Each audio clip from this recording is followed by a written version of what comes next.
Дядо Петър и дядо Иван. В едно малко селце живееха двама приятели – дядо Петър и дядо Иван. Те бяха известни с това, че всеки ден измисляха нови начини да се забавляват.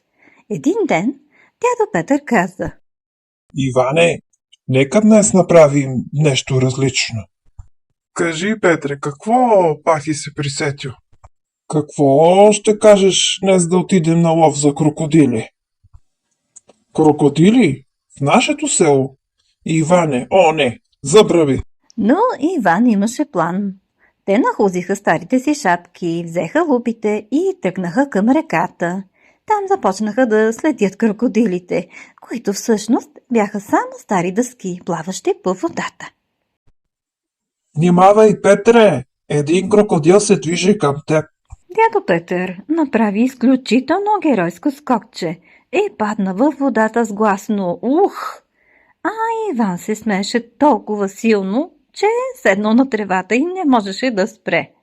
Вечерта двамата се прибраха мокри, сини, но щастливи. И така старците доказаха на всички в селото, че дори и на 80 години може да си най-големия пакостник.